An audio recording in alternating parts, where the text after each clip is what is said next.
Dear guests, without further ado, let me move to the second session where we will try to have the reflections from a different group of experts, not from the authors of the report, but distinguished experts from the countries that are covered in the report. Our objective is to, in a sense, double-check, test our own conclusions. And also we will have one speaker to also reflect the Syrian take on the developments. And Salam Kawakibi, with whom we interact at many international gatherings where the Syrian crisis is discussed. He will also give his own take and from a Syrian perspective, so that while discussing the impact of the Syrian crisis, we don't miss out a very important component, which is the Syria itself, the Syrian people themselves.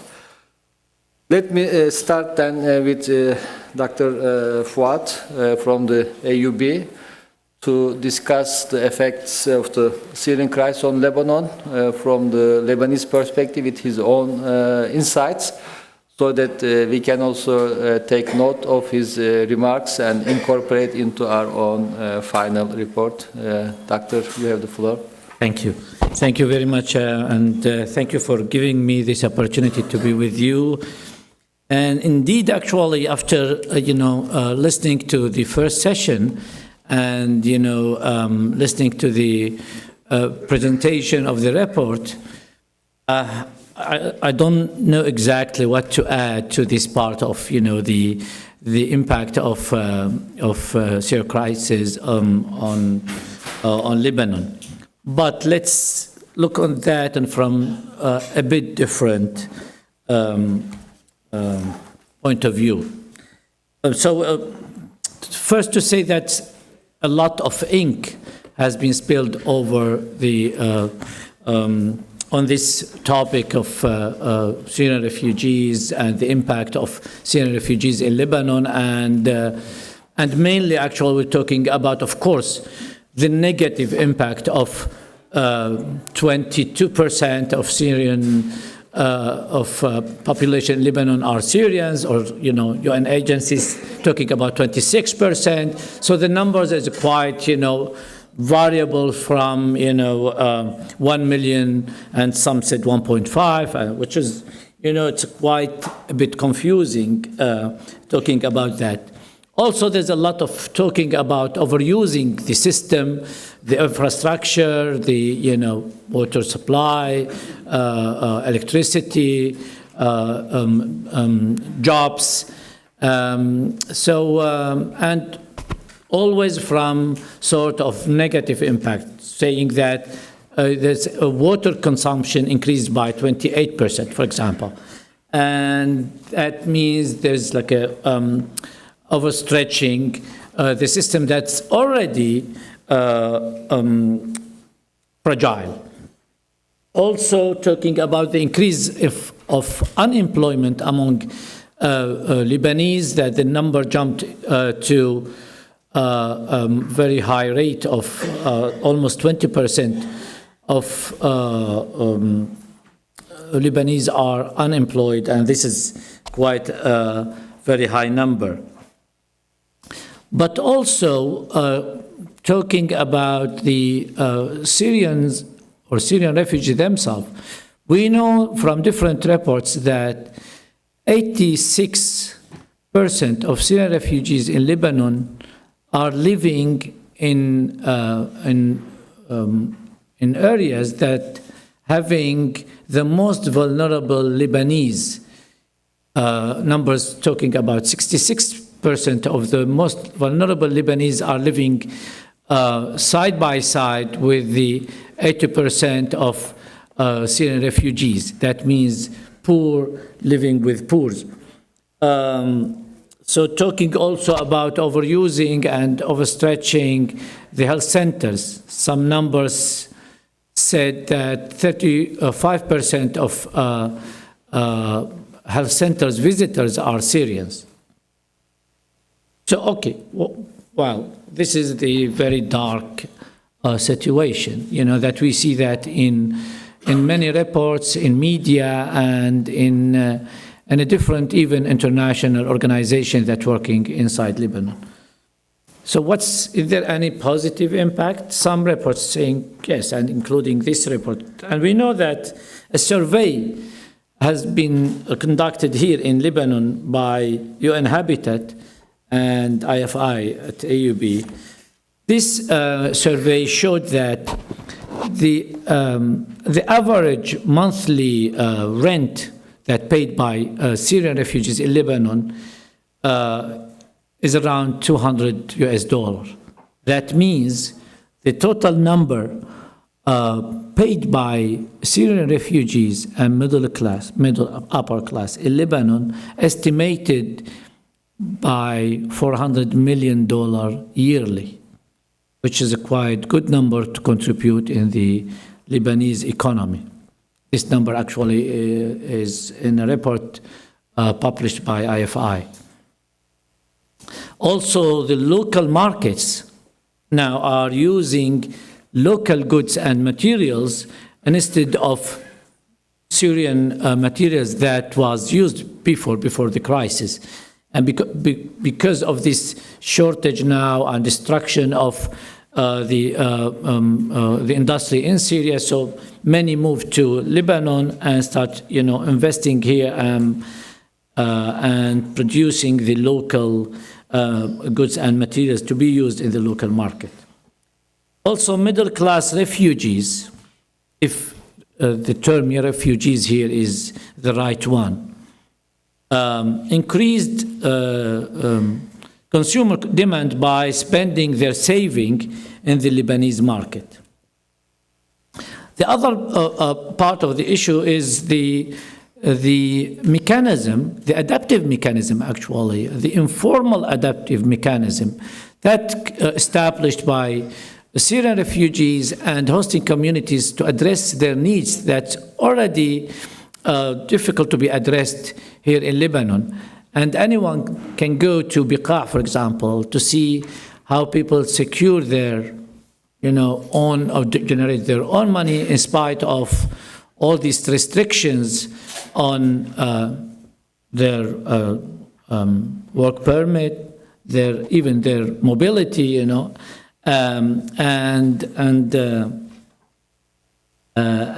this sort of mechanism actually contribute not just in mitigate or reduce the tension between Syrian refugees and the hosting communities themselves, which still exist, but also that put less pressure on the government itself or municipalities that was helpful, are helpful in many cases.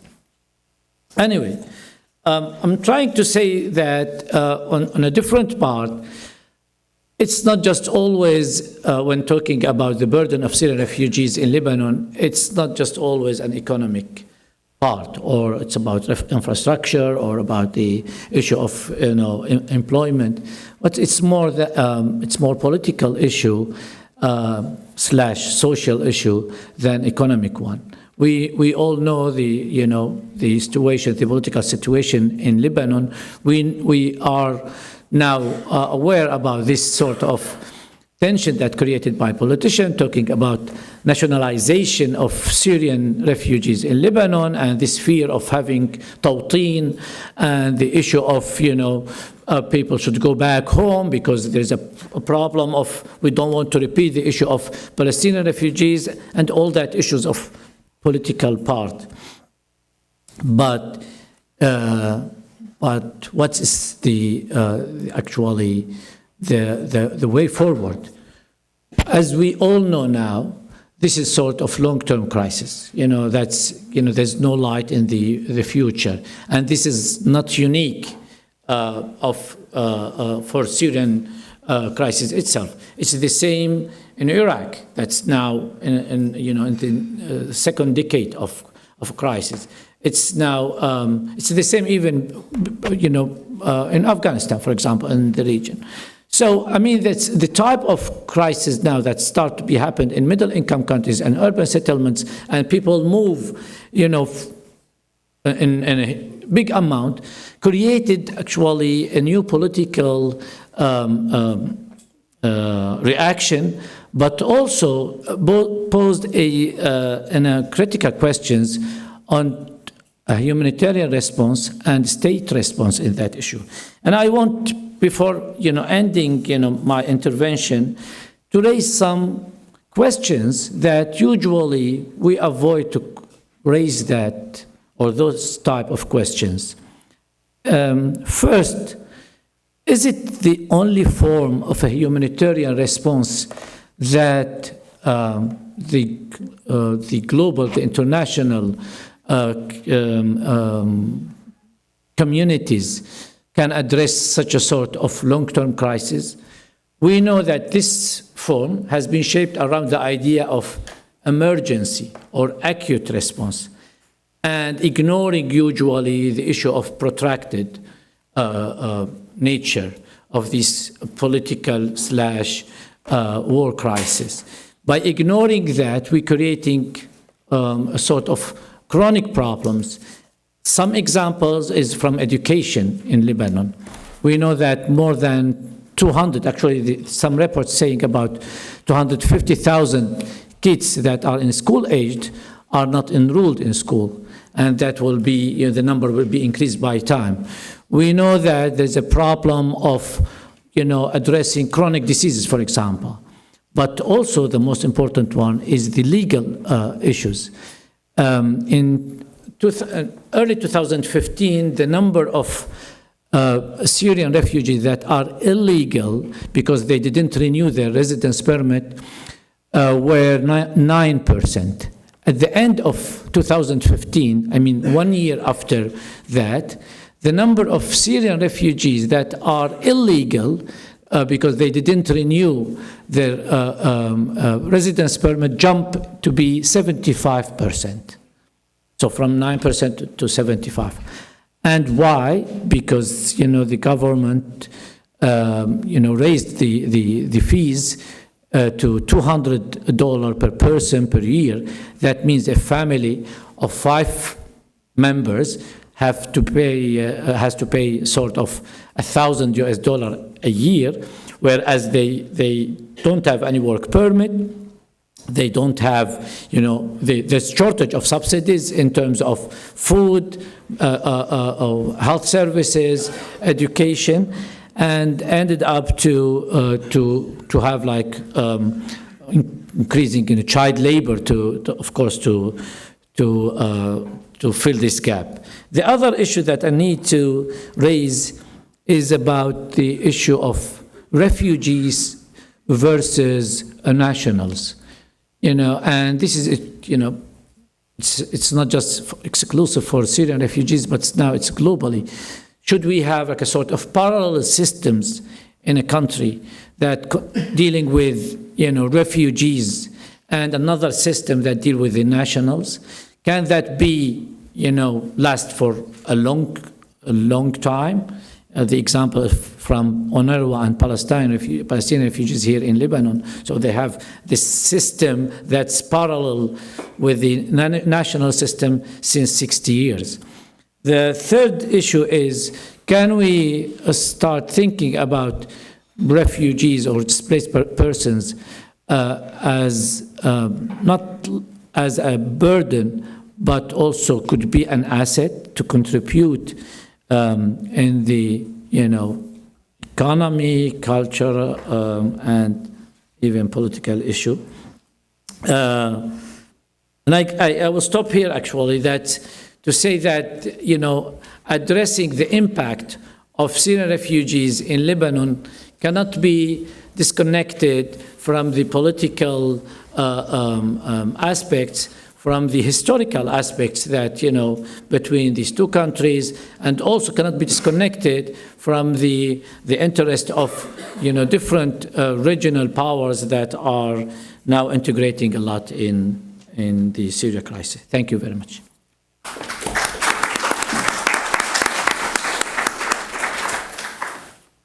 Thank you, Dr. Fuat.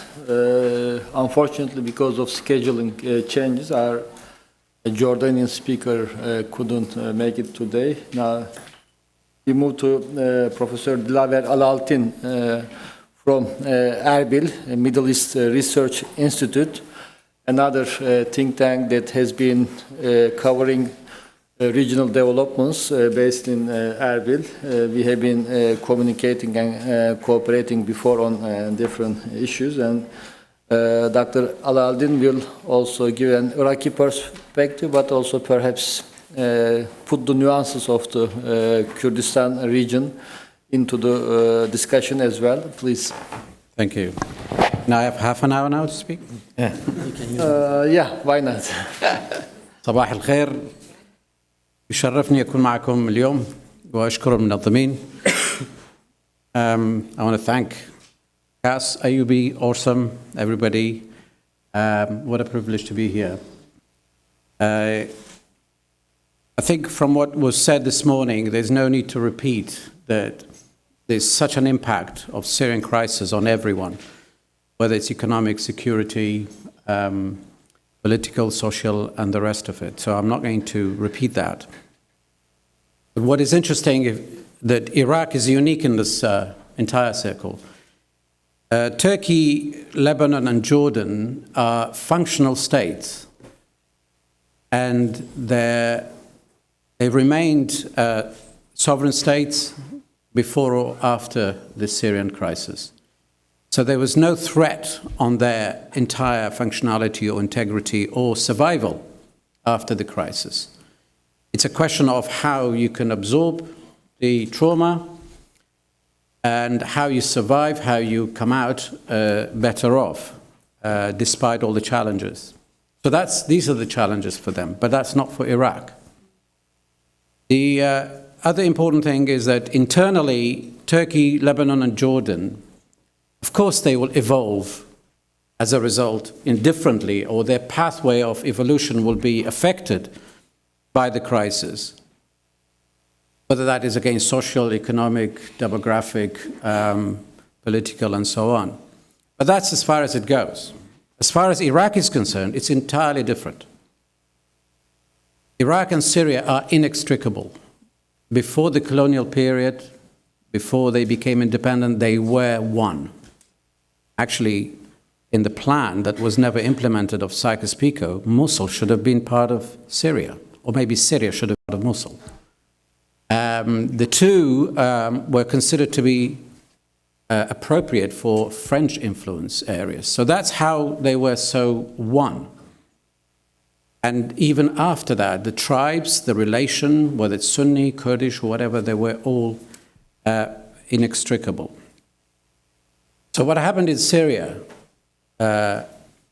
is affecting Iraq in such a way that whatever happens in Iraq is affecting Syria in equally big way. So instead of looking at how Syrian crisis affected Iraq, I would rather turn it on its head and say how Iraq affected Syria, because that's where it started. And if you look at the chronology of events, it started in Iraq. It then snowballed like a tumbleweed, went into Syria, then came back to Iraq. So the tumbleweed, when it started in Iraq and went to Syria, it matured there. It became stronger, came back to Iraq with an overwhelming power, so much so that it wrecked Iraq. It destroyed Iraq. It completely undermined the state, the functionality, the integrity, and the entire future of the state. So we cannot start from the Syrian crisis and say what it did to Iraq. It's actually what Iraq first did to Syria, and then what Syria did to Iraq. So if you go back one step, and you cannot study either of them on their own, compartmentalization is not going to help. You have to study them together, and if you're thinking about defeating Daesh, you have to look at both sides. Unlike what is happening now, the American policy, the Turkish policy, the every policy is that they look at Iraq and Syria separately. Well, that is not going to work. Defeating Daesh in Mosul does not mean defeating Daesh. And the same thing happens in Raqqa. So you have to look at the entire picture, whether it's political, security, military, socially, and so on. Back in 2003, the regime change, the Americans came and declared themselves the belligerent occupiers of Iraq. They removed the Sunni-dominated government. The Sunnis had been ruling Iraq for a century. Actually, Shias argue that the Sunnis have been ruling Iraq for 500 years because the Ottoman Empire was Sunni. So after all that history, suddenly the Sunnis were marginalized. They lost power and lost the prospect of coming back to power because the Shias are the majority. With the Kurds, then the Sunnis are a tiny minority. So the Sunnis were unhappy. They rejected the American occupation, and they rejected the Iranian-dominated sectarian prospect or sectarian rule. So they rejected the new reality, started an insurgency. The Arab Sunni components, whether they were Baathists, whether they were nationalist extremists and anti-Americans, or they were purely Iraqi Islamist fundamentalists, or they were Al-Qaeda. All three were fighting the two. So what they had in common was that common enemy, two common enemies that brought them together. Over the years of like 2003 until late 2000s, that's where they found themselves. And it was in the same constituency, the same domain, in the Sunni areas. The link grew and grew between them, so much so that Iraqi government could not tell one from the other. Everybody, in fact, they had institutionalized their relations. That's between the Sunnis and the Iraqi, and the Baathists, and the Al-Qaeda and the rest. They became powerful, and they were successful in gaining territory. Fallujah and Ramadi became the hardest to govern, and it was just about to undermine the entire American plans. That's when the surge happened, 2006, if you remember. The Americans brought more army, and they unseated the insurgents from Fallujah. They defeated them temporarily, and they actually stabilized Iraq. Where did these people go? They went to Syria. Before that, Syria had played a major role in actually implementing anti-American, anti-Iranian policies, and all the Arab Sunni, Saudi, Gulf help also came from Syria. So Ramadi, Fallujah, Mosul became the depth of Syria. And the people, the insurgents, the anti-Americans, anti-Iranians, they were actually running back and forth into Syria. And Syria welcomed them, supported them, trained them, tolerated them. And they became very familiar with Syria, very knowledgeable about Syria. They felt at home, and they established better networks between them. They were looking for opportunities. 2011, two things happened. In Syria, the Arab Spring arrived, 2011 and 12. By 12 and 13 became violent. There was a vacuum. 2011 in Iraq, the Americans withdrew. Maliki monopolized power or took over the entire state institutions, applied a very majority sectarian rule, pro-Iranian, anti-American, anti-this, anti-that. But Maliki had his own personal agenda too. He wanted to stay there for a long time. He wanted to win the Shia votes by alienating the Sunnis. He wanted to win the Arab nationalist votes by alienating the Kurds. So Maliki precipitated or created an environment where he polarized the nation, created gaps between Kurds, Shia, Sunnis. And the Sunnis were the most marginalized because the Kurds could look after themselves, but the Sunnis could not.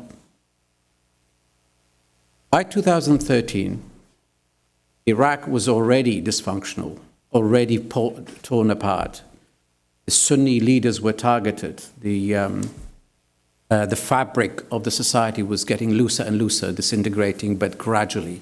And that's when Al-Qaeda transformed itself, metamorphosed into ISIL. They started in Syria, they got They experimented with gaining territory, fighting everybody, fighting the Free Syrian Army, fighting the Kurds, fighting the Shia. That was an experiment until they got Raqqa and the rest. And by 2014, Iraq was already incapable of defending itself. Corruption, disintegration, polarization between all components created a fertile ground for ISIL to come back to Iraq, but this time with such power that Iraqi state could not protect itself. They broke Iraq.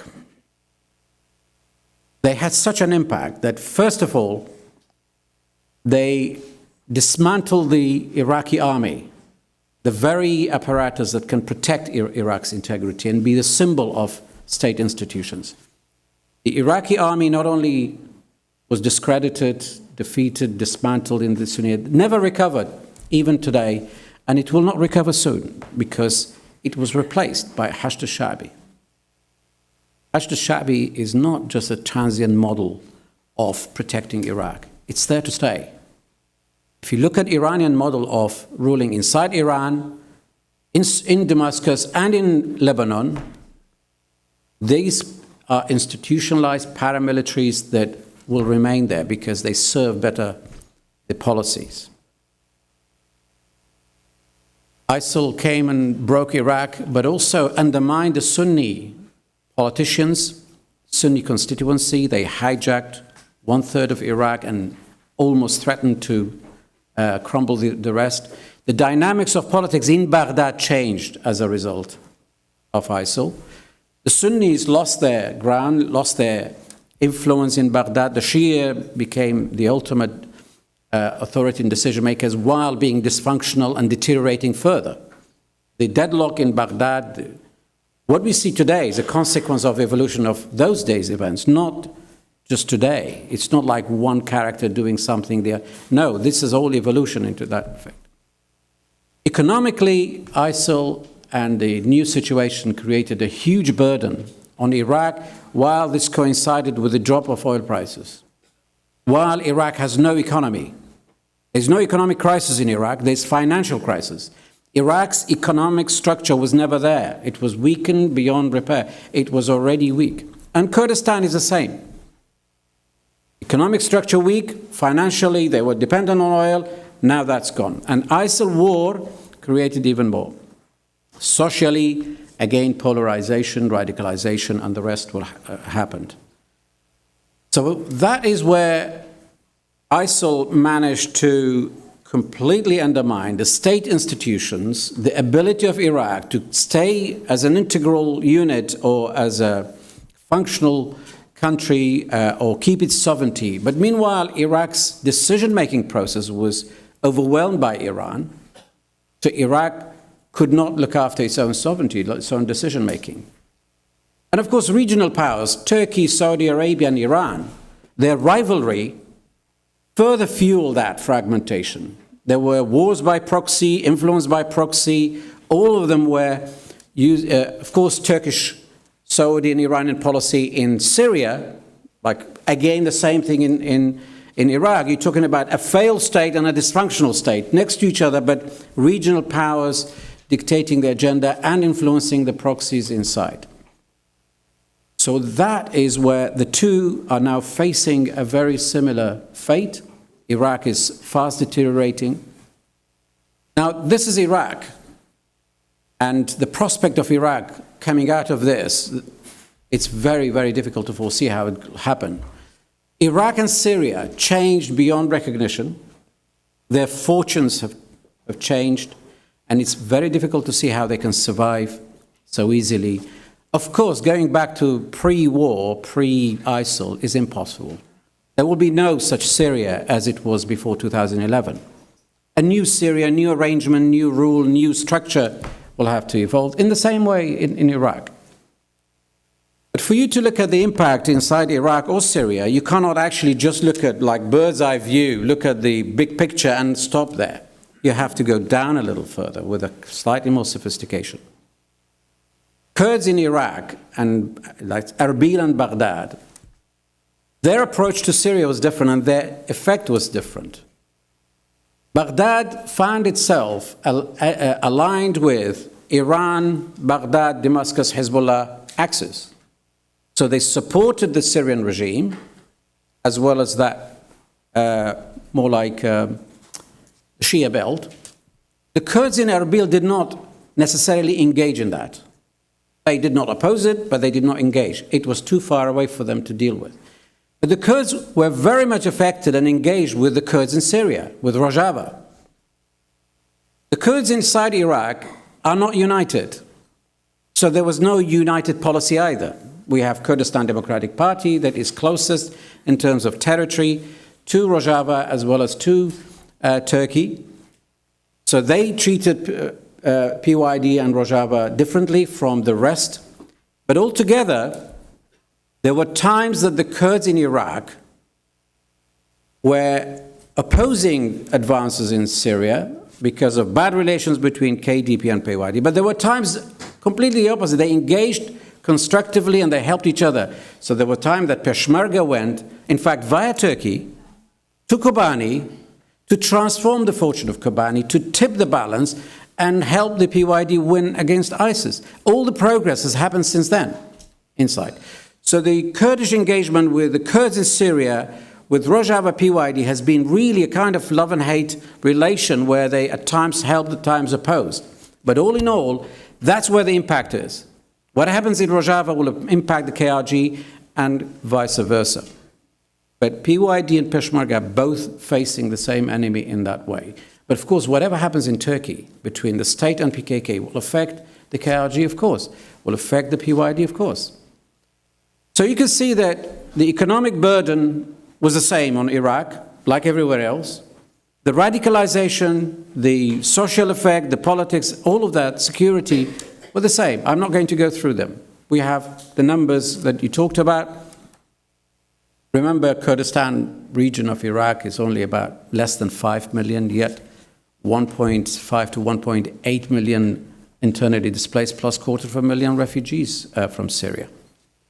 Proportionally, that's much more than Turkey in terms of size, population, economy, and so on. So it's really difficult to see how they can survive. So I'm going to end by saying that you have to be more nuanced in this approach, understanding how this impacts Iraq. You have to look at Erbil and Baghdad separately and the Syria again. In the same way that in Syria, the way they look at Iraq is different depending who you talk to, and the regional powers, the way they behave and the way they influence events. But at the end of the day, I come back to the tumbleweed model. Something started in Iraq, went into Syria, matured, got powerful, came back with a vengeance. Now, militarily defeating Daesh in Iraq is not even half of the story. It's not going to end it. There's also Syria. Importantly, even if you defeat Daesh in both Iraq and Syria, the story hasn't ended there. In fact, not even half the story. Why? Because we have not yet provided a political alternative for the Sunnis to trust the world, to trust Iraq, to trust Syria, to come back and say, right, I'm going to invest in peace and stability, which means that if we militarily go in prematurely without having the alternatives, without stabilizing Baghdad, stabilizing Erbil, as well as Syria, we've done nothing. ISIS will stay there. One final maybe minute on something that it's not all doom and gloom for everyone. The Kurds in Iraq actually found these crises as opportunities. The Kurdish standing in the international community has been transformed.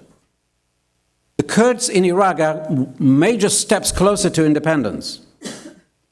Iraq's dysfunctionality and deterioration allowed the Kurds to be even more significant internationally and be more confident to go towards independence. Rojava gaining grounds, establishing a new governance system in Syria when the Kurds were insignificant before, ignored. Now they have a place at the table. Nobody can have a solution in Syria, despite Turkish pressure on Rojava, despite even current pressure on PYD. Yet they're aligning with American, with the Russians, with the Bashar Assad, with Iran, with everyone. They are engaging everyone. They have mastered the survival game. and establish themselves as a formidable anti-ISIL force and gaining support. So that is an opportunity for the Kurds in Iraq. They once were kingmakers in Baghdad, fully engaged. They have now lost hope in Baghdad, and Baghdad did nothing to attract the Kurds, keep them within Baghdad. Guess what happened? They're going their own way in evolving. The only thing that is standing in the way are internal problems and ISIS war. Otherwise, the Kurds there have actually gained momentum and found it as a good opportunity to achieve greater sovereignty. Whether they stay within Iraq, they will still be more sovereign than the rest of Iraq. But if they break away from Iraq, they would be independent. I'm going to stop there. Thank you.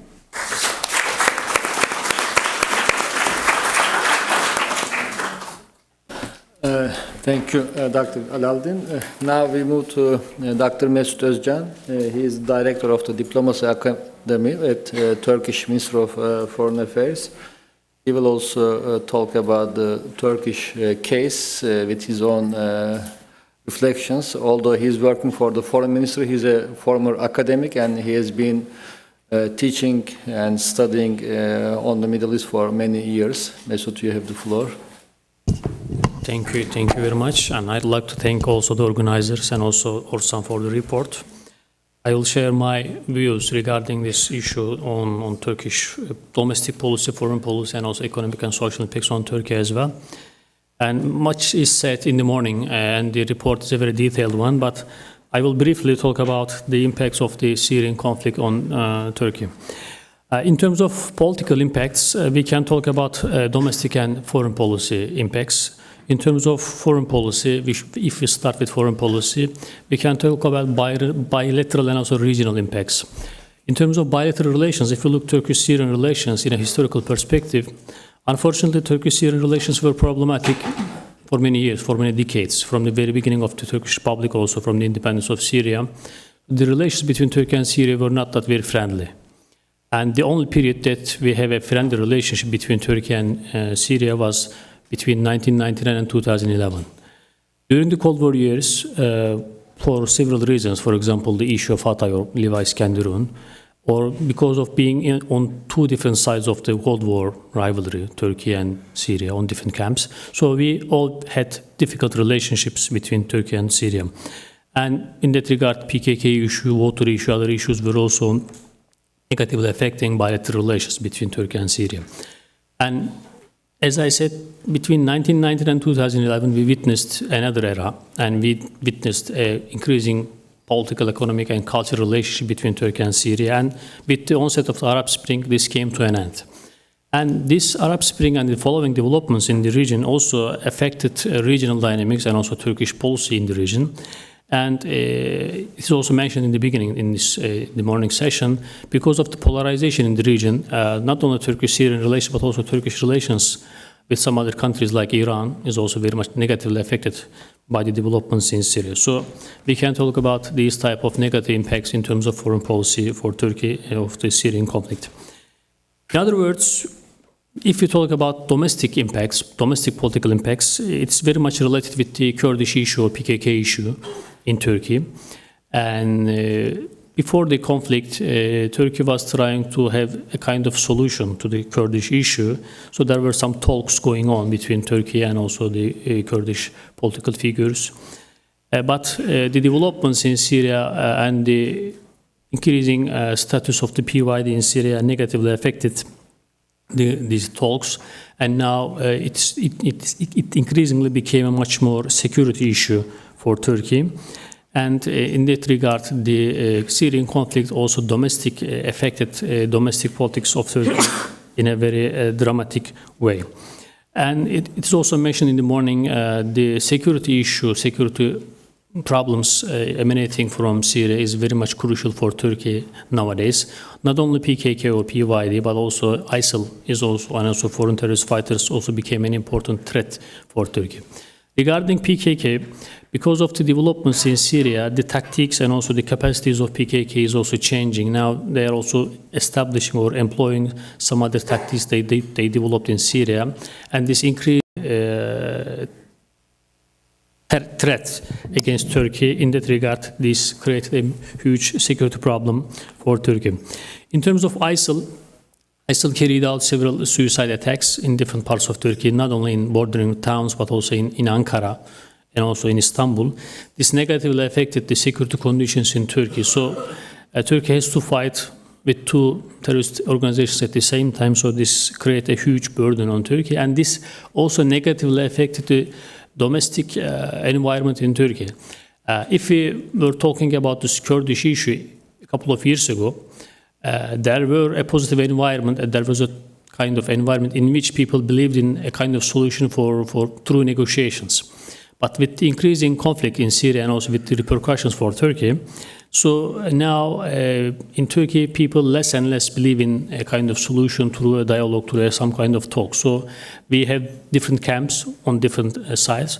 So this also negatively affected the conflict and also the increasing connection between PYD and PKK negatively affected the domestic conditions in Turkey for a solution of the Kurdish conflict in Turkey. So these things, these issues can be summarized as the political impacts of the Syrian crisis on Turkey in terms of foreign and domestic politics.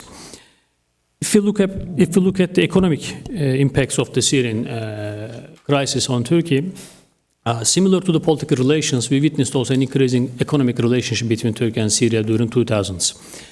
Turkey and Syria signed a free trade agreement, and as a result of this free trade agreement, we witnessed an increasing number of trade between Turkey and Syria. And before the onset of the Arab Spring in 2011, Oytun also gave the detail of the numbers of the bilateral trade volumes. Although there was a decline during the conflict, now we reached the pre-war level. But if we look at the trend, this obviously it's below the potential. If we don't have the conflict in Syria, if we don't have the crisis in Syria, it will be very much obvious that the trade relationship between Turkey and Syria will be much higher. And similarly, Iraq, the conflicts or the problems in both Syria and Iraq has also negatively affected Turkish land connections with the Middle Eastern markets. So the conflict or the problems in Syria and also Iraq negatively affected Turkish export routes, and Turkey has to look for some other alternatives. And in that regard, this also negatively affected Turkish trade relations with the Middle East. And if you look to the other types of economic impacts, similar to other countries like Jordan, Lebanon, the increasing number of Syrians in Turkey also creates some kind of inflation, especially in some bordering towns, in terms of rents, in terms of some prices of food. So we witnessed an increasing price. And if we look in details of these numbers, we see in border towns like Antep, Şanlıurfa, Kilis, the rents or the prices of houses skyrocketed. So this created a kind of pressure on the local people. So this created problems for them. And in terms of unemployment, now Syrians have the work permits to work, but before even they have the permits, they were working illegally. So they became a part of the workforce in Turkey, mostly as unregistered workers, but still they became a part of the Turkish workforce, especially in border towns, but also in big cities like Istanbul. It is also mentioned in the morning there might be also some positive impacts or some positive aspects of this economic impact. Yes, there are also some Syrian business people. They are operating not only in border towns but also in Istanbul, and they have the connections, they have the networks with the countries, with the Middle Eastern markets. So some of these people also brought their capital to Turkey. They brought their expertise, their network. So this also positively affected.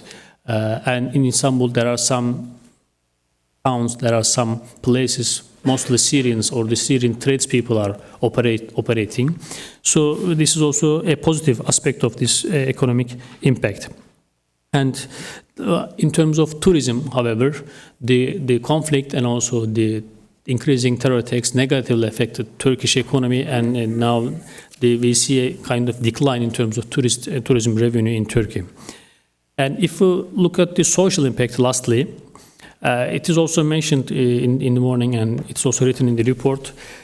This is a huge impact. In comparison with Lebanon, Jordan, Turkey is a much bigger country, a much larger country, and also the impact is limited. But If we look at the border towns like Kilis, Antep, and Urfa, we witnessed the increasing impact of the Syrian population, especially in Kilis, for example. The Syrians are outnumbering the local people. So this created a huge burden on the services there. But on the other hand, we should know Turkey is a country of migration. Many people in Turkey are migrated from different parts of the region, for example, from the Balkans, from the Caucasus, from the Middle East. But different from the prior migration just after the end of the Ottoman Empire, this time the migrants or the refugees, they are not Turkish origin. They are mostly Arabs. So it's a kind of this time a bit different from the former migration. So this creates some kind of a problem. And different from the Lebanon and also Jordan and also Iraq, the language barrier is also a bit a problem in terms of education, in terms of integration to the society, in terms of working environment. So it's also a bit different from other countries in the region. So the language barrier is negatively affecting both the integration of these people to the Turkish society, but at the same time, the services provided for these people.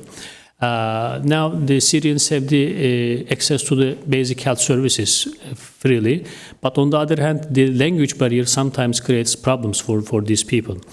And also, in terms of education, unfortunately, the language barrier also limits the enrollment of the Syrian kids to the schools. So now, there are some efforts in that regard to employ more and more Arabic-speaking teachers or Syrian teachers in the second shifts of schools. But still, in my understanding, it is less than the enrollment of the Syrian kids in schools than Jordan and also Lebanon. So these are the social impacts, and this also had the increasing number of Syrians, especially in border towns, created a kind of problem on the services provided by the municipalities. So in that regard now, we see the increasing investment on the side of the municipalities to help the people there. Although we didn't have big clashes between the local people at the same time with the Syrian people, but still there were some frictions in some places. And in that regard, as it is mentioned in the morning, this crisis expected to come to an end in a short period of time. So for many people, for many institutions, it's just an emergency issue, but it became increasingly a much more permanent issue with the longevity of the conflict in Syria. Now the institutions in Turkey and also NGOs, they're also taking it much more durable, much more long issue. So now they're also adapting themselves to this change, to this condition. And lastly, now there are nearly 2.7 million Syrians and also nearly 300,000 Iraqis in Turkey. And Turkey allowed these people in, but on the other hand, some terrorists also infiltrated via these people, so there are also some limitations. Sometimes there are some checks, and this creates also some problems for the image. At the same time, a prevention of some of the people escaping war, escaping violence, coming to Turkey. In that regard, this also created a negative image if there are some controls and checks in terms of allowing people, letting them in. So this also negatively affected the image of the country. And in total, the Syrian crisis had negative impacts in terms of security and also domestic policy and also foreign policy of Turkey. Economically, Turkey spent nearly $10 billion, but still there are also some positive side of this economic impact as well. But in terms of social, and this is maybe in the long term, we will see the outcomes of the social impact. In the early years, now we have the challenges, but if we have a kind of integration scheme for these people for the long term, then this migration might be a kind of additional positive thing to the Turkish relationship with the Middle East. Thank you.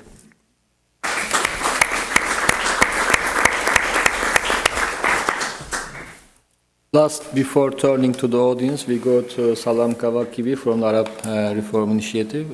He will perhaps reflect on these broader impacts, but more from a Syrian point of view. Please, Salam. Thank you very much, Shaban.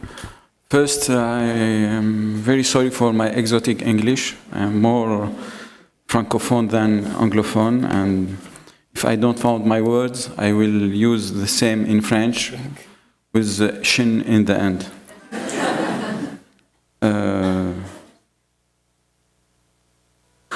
I start with very pessimistic point. I had recently a discussion with high-level Russian advisor in the foreign affairs. He told me very cynically, "I'm sorry for you, my friend." It's not my friend, but he told me that. For Syria, it will be Grozny solution. At least he was very clear. I don't know why we switch off the light. It's the 12. Okay. It's not offensive. It's not against you. It's not afraid. Russian intervention. You're in American University of Beirut. Okay. Who knows? Yes, thank you. And at least it was very frank as statement. The Syrian people, since more than 5 years, used to listen to the Western discourse, Western promise, and Western blah blah, but they never listen really to the cynical, frank, Russian and Iranian discourse.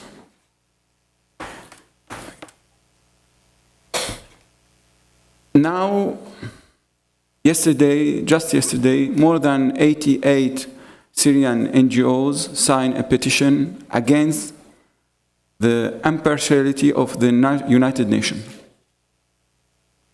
It's the first time in the history a civil society organization protests against such international organization. It was the first time I found something like that. It was in Srebrenica, when the people of Srebrenica wrote on their wall, UN means united nothing. I think for the Syrian it's worse than nothing.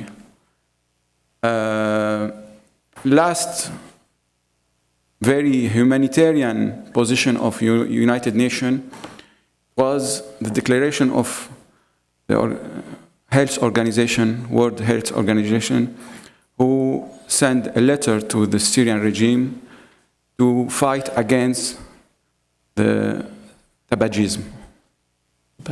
Tobacco smoking. Yeah. Tobacco smoking. When the Syrians are killed by thousands under the bombs, the United Nations care about their health and the tobacco's development, and nargile especially. Also, the Syrians ask since 5 years for no-fly zone. And very recently, in Daraya, after 2 years of siege, the United Nations sent 25 camions, truck, with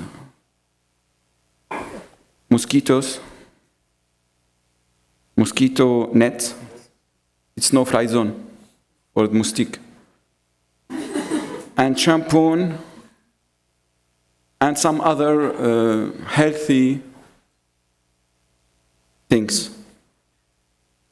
It's when we talk about that, it must be a little bit funny, but it's for the Syrian people the worst thing that they can live in 21st century.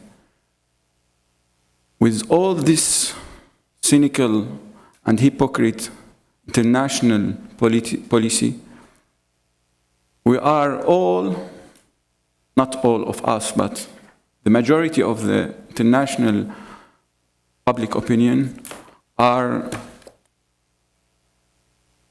concerned by only two results of this crisis. First, the refugees question. Second, the terrorist question. And the other, it's secondary issue. The real reason of such catastrophe, humanitarian catastrophe, is really marginal issue.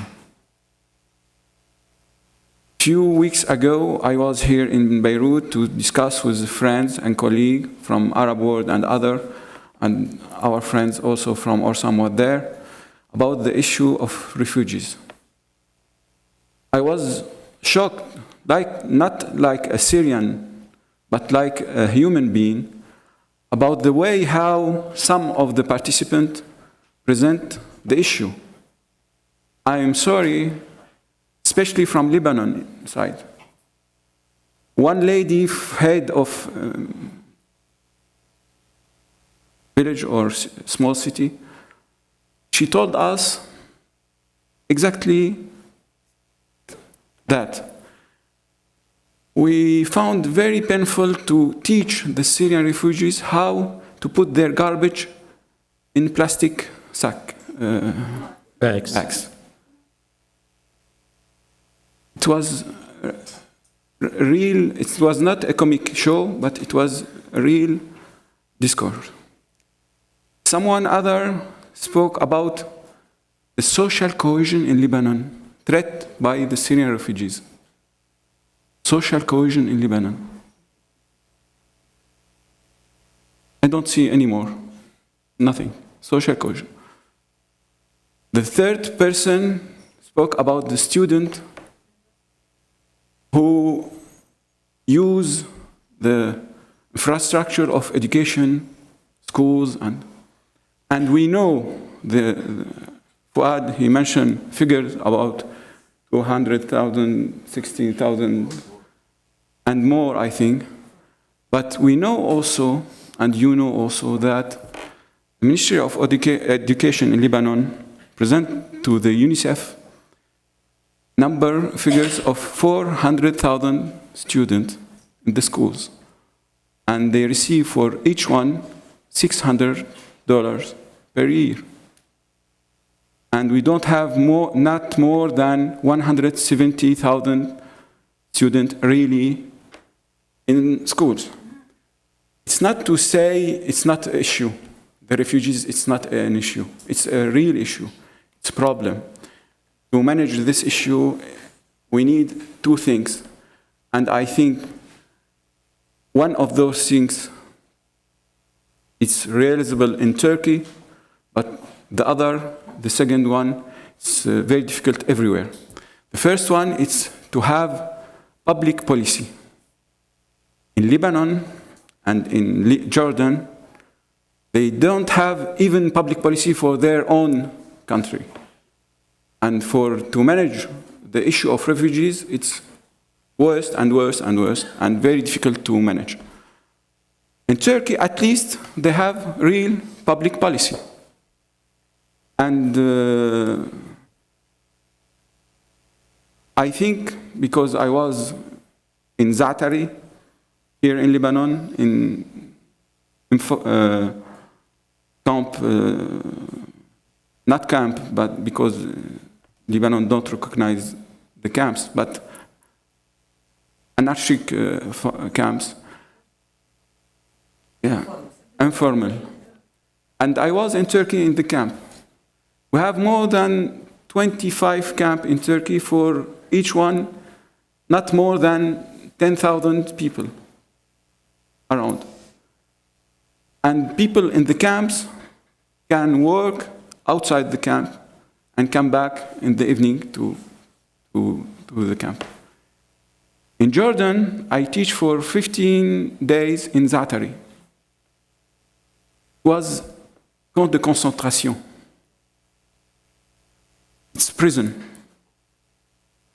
It's for 88,000 people. They cannot leave the camp. They can leave it, but if we catch them, the sanction, they call it al-qadhf, ejection to Syria.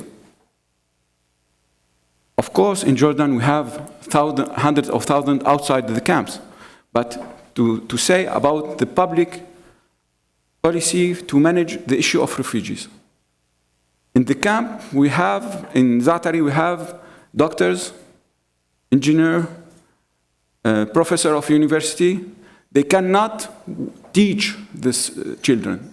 They are forbidden to teach the Syrian children in the camp because it must be a Jordanian teachers. I can understand the interest of such country to engage their own citizen, but it's not really fair on this side.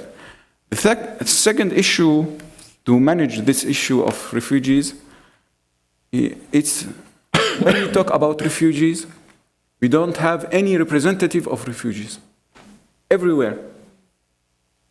To have a representative of refugees, we must encourage them to organize themselves in NGOs, not NGOs like Gaziantep, Las Vegas NGOs, NGOs of Gaziantep, who spend all their time in Irish pub, but real local NGOs inside the refugees community to represent their interest, to express their voice. I think it's impossible in Lebanon and Jordan, but I hope it will be possible in Turkey, because till now it's not organized in Turkey. But for the integration, it's important. For the representativity, it's important. And also for the future of Syria. Because when we let those people organize themselves in community, to elect a representative, it's built for the future of Syria, a new culture of democracy. And you know that more than me, that Syria since 5 decades don't have any election and any political culture. Now we have the Kurdish issue. It's very important what Mr. Ala-Al-Din said about this new vision of Kurdish to have the maximum to explore the situation in Iraq and in Syria.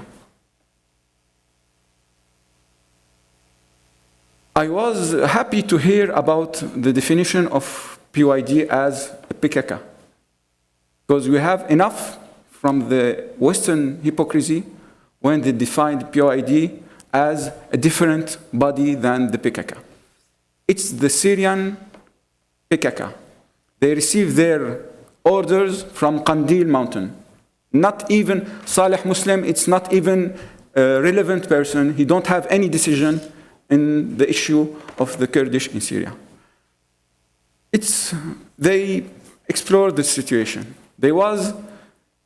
The Kurdish population are not representative by PYD, but PYD, they are the most powerful group who control and repress the Kurdish population in Syria. They are supported by United States, Russia, Israel, and the Syrian regime, and perhaps Trinidad in the way.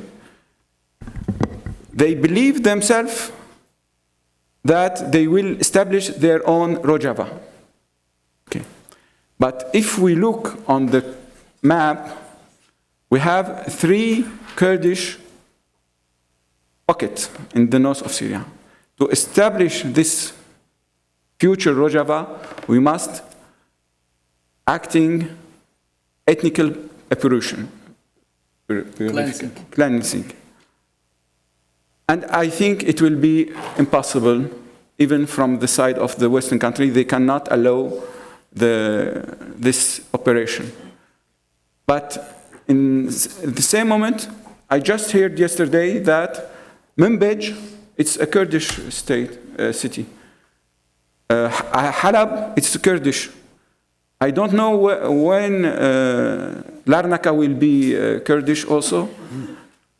We used to be as defender of human rights in Syria. We used to be engaged for the Kurdish rights, but how we say now the exploration of the Kurdish issue, we are a little bit shocked by this situation. For the Turkish policy, I don't want to be, I must recognize on the issue of refugees, it's the most positive treatment. I must recognize of the liberty of the Syrian NGOs to work in Turkey. It's the best situation because I know how the Syrian civil society suffer in Lebanon, in Jordan, but in Turkey we can register a Syrian NGO. It's a bureaucratic issue, but it's working, and we have more than hundreds NGOs now working efficiently in Turkey, in Istanbul, in Gaziantep especially. But at the same time, we have this exploitation from the Turkish opposition groups, not only the leftist, CHP also. CHP use the Syrian file because it's not to defend the politic of AKP, it's not my subject, but the CHP don't have any project for the social economic reform in the future of Turkey. They explore the issue of Syrian engagement, the Turkish engagement in Syria, until the limit of to visit Assad and to offer him the portrait of the symbol of the Turkish Republic, Atatürk. They was in Damascus, they offered to Assad the portrait of Atatürk. When they organized some meeting in Taksim, I was there, they put three pictures. First one of Ali bin Abi Talib, second one of Atatürk, third one of Bashar al-Assad. It's not the leftist, it's the CHP. And when I try to talk to them and to discuss, because we must discuss with everybody, they don't have in their mind that never something only to attack the Erdogan or the AKP policy in Syria. They recognize that Assad is dictator, they recognize it's Assad killing his people. They don't care about all those details. They care about using the Syrian issue to fight against AKP and the domestic issue. Now I can recognize that the Syrian issue in Turkey become, or he was before, a domestic issue, not only a regional issue or southern issue. Now we have what Mr. de Mistura called negotiation. Nobody heard about any negotiation, but Mr. de Mistura organized some meeting to talk about negotiation. Till now we didn't have any negotiation. It's proxy negotiation. It's a way to stay in the hotel and to visit Mr. de Mistura from time to time and to express our wishes. And from other side also, the head of the Syrian delegation, when he met with people from the opposition in the street in Geneva, his salute, it's like this. It's a very peaceful way to start a negotiation for the future of Syria. But in the same way, the civil society in Syria expressed themselves by a group of reflection. We have more than 240 civil society NGOs engaged in Geneva talks. They are in Geneva.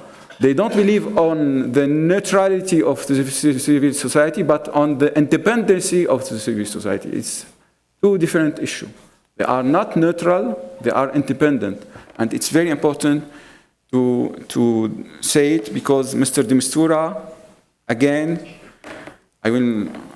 it's not Chatham House, but I will meet him next week. I hope he will not cancel the meeting after this, what I said. Don't blame ORSAM or Issam. Mr. de Mistura, he wants to replace the opposition by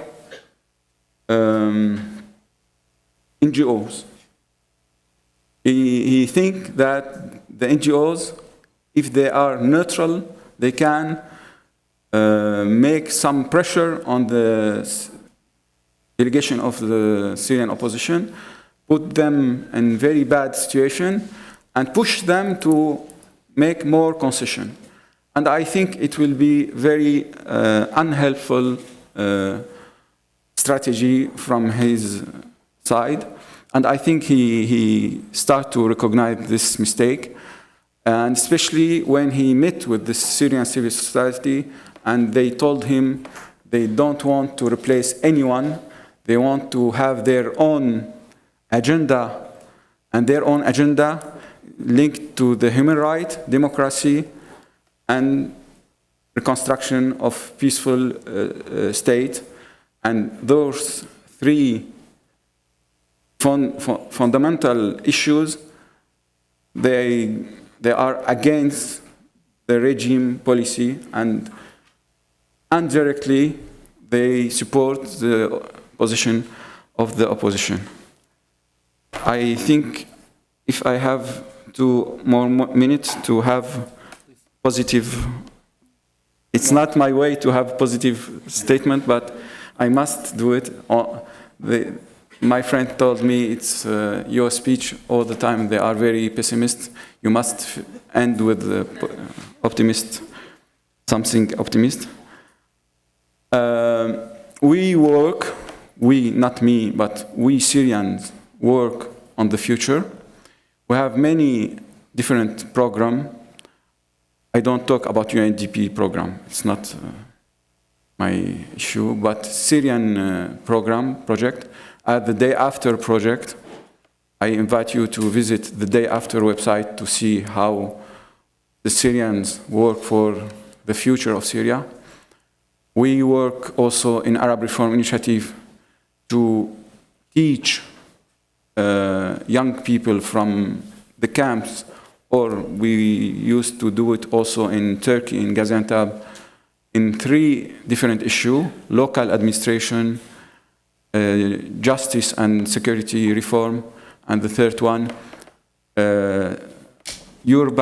urban planning. All those projects is to prepare our staff for the future.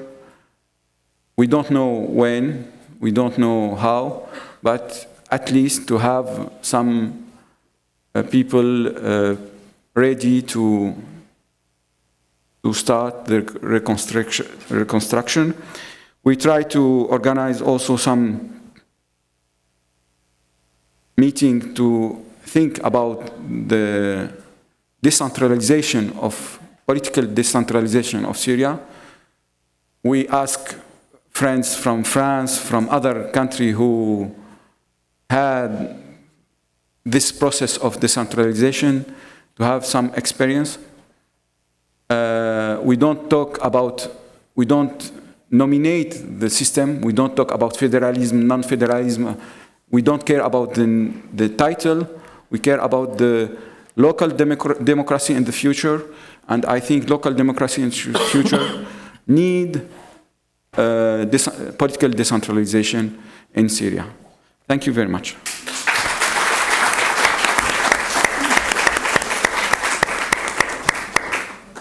Thank you as well. Again, we have a couple of minutes for questions from the audience. Let's go for a round of questions, 3 questions. Anybody in the back? So, if not, we can start from here. Can we get Mike?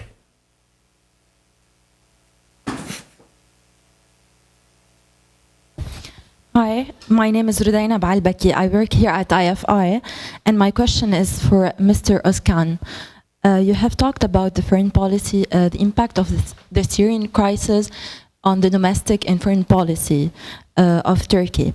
I want to ask about how did the Syrian crisis impact the long-term relationship alliance between US and Turkey, especially, of course, after the revolution in 2011. What has started as Turkey pushing for a no-fly zone back in the beginning of the revolution has ended as a security agreement around Jarablus, Mara and Azaz. This is a horrible concession. So what did actually happen that Turkey kind of lost the initiative, and especially on intervening in Syria, and especially after the Russian intervention in 2015, and ended up only hosting Syria political opposition meetings and trainings. And second question, what is the true limits of the Turkish support to the Free Syrian Army and other rebel factions that are not labeled as Islamists? Thank you. Other colleagues? Please.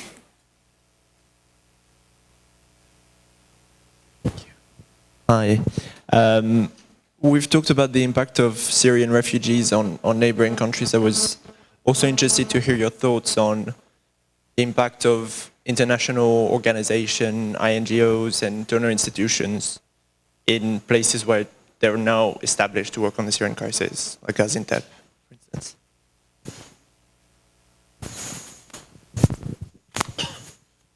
Okay.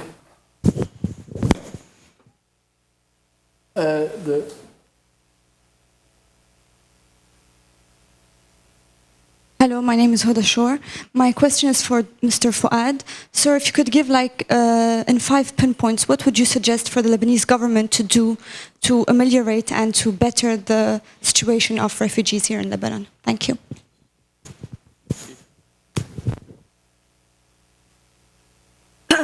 Hello, my name is Hermine Schellen. I'm working with Universal Peace Federation here in Lebanon, and we are doing since 1 year now education program in a camp for Syrian refugees. And my question is to Mr. Fouad. I would like to ask what is the main reason that 250,000 refugee children are not enrolled yet here in Lebanon? I would like to know that. What is the cause behind it?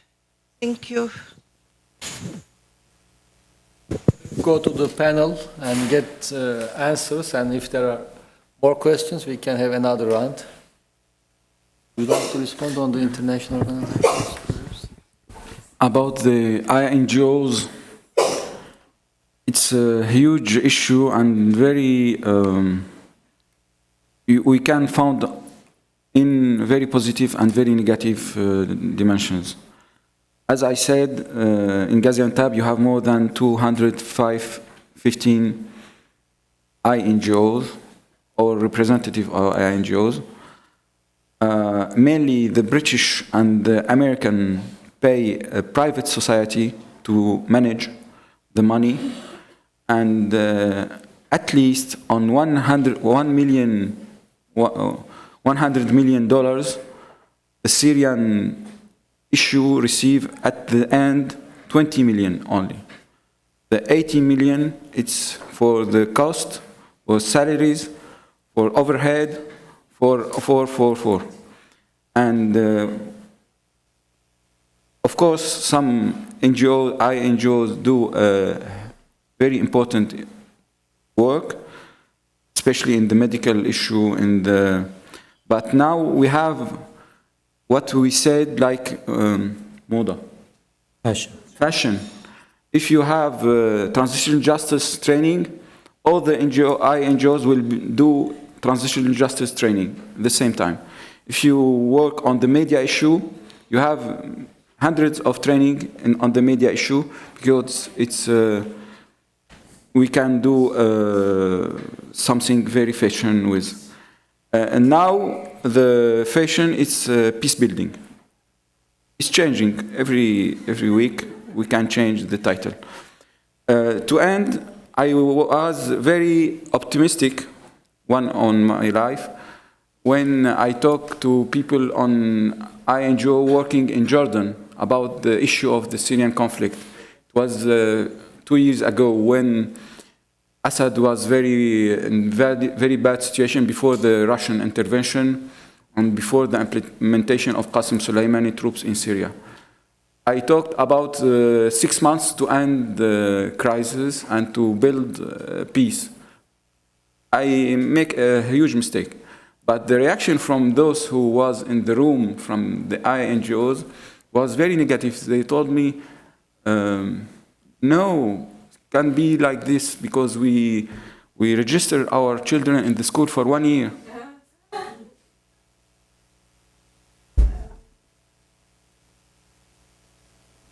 Thank you.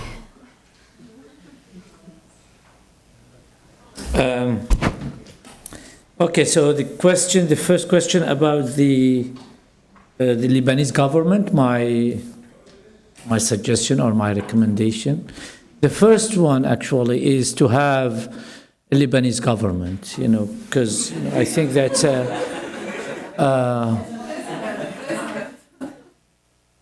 maybe president first, and then Lebanese government, and then in a solid and in a coherent Lebanese government, and then we'll start thinking about the priority of their. But yeah, at least we may talk something about leading the let's say, or the managing at least the crisis. Not just being like a reactive or just responsive to the international humanitarian system. It's really more important to see, we have some good example from the municipality level, let's say. We know that some municipalities took the lead and they were able to coordinate, the different NGOs, and those who are, jumping in and doing all that issue. But at the same time, we have very bad, examples from other municipalities that have, panels that saying that curfew for Syrians or foreigners. So it's important to take the lead and doing all that issues. Second, it's about actually saying about the how to manage the issue of funding and donations that come through different UN agencies and international donors. And having a sort of, let's say, control, which is a very ideal issue, without being either corrupted by issues of money or corrupted by the very political stance. So the second question is about the main reason behind why Syrian kids are not enrolled at schools. Yeah, it's an interesting question because first, I think that there's no real interest about enrolling, students in school. We're talking about two different levels. Are we talking about new, very young students that want to go in the system from the beginning, 6 or 7 years old, or talking about those who are at high school or on an advanced level, of education that need to be in the system? The problem is that there's no, enough good willing actually to have all Syrians at school. Second, it's about some sort of infrastructure that need to be stronger. In Lebanon, it's more a private education system than public system. There's a lot of investment in private system in that regard, and not to support the public system. Third is about different issue from outside the educational system, which is about work permit. We know now that Syrians cannot get this work permit, so they find themselves at the end sending their kids to the labor market to work and earn more money or earn money at least to support their family. And without having a program, and we have now actually a program from the government, but we need to enforce this program. And as Salam mentioned, that UNICEF has a program on that in collaboration with the government and has enough money to do that. But it's really a big question about how to manage this money with 600 per student per year.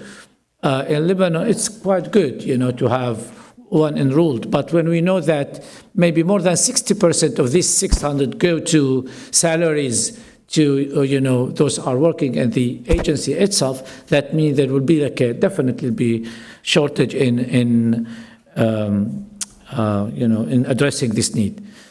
The fourth one actually is about the political issue. There's now, as I said, there's a lot of discussion or fear, or especially from politicians, to fuel actually this issue about we don't want to give Syrian refugees a sort of normal conditions because it may encourage them to stay here. And it's better now to encourage them to go back, to Syria. And so that if we give them, job, education, health services, they will be happy and they will stay here in this paradise and not go back. So I think it's a mix of all these factors that led not too many, students. Talking about the transportation, also this is sort of detail about, they offer money, but then they miss this component about, giving money for transportation. Well, but also it makes a big difference. In Turkey, in the programs, this is considered. Actually, this is a part of thinking about, solving the problem more than, it's not about money because it's not that big deal, but it's about sometimes how to think about the whole process. Should we establish new schools or should we go to second shift? If we go to second shift, how to secure teachers? If we don't give Syrian teachers work permit, that means we'll overburden, the Lebanese. So it's the whole, how to manage the issue. It's not just the money to address that. Thank you. US-Turkish relations regarding Syria were always had some ups and downs.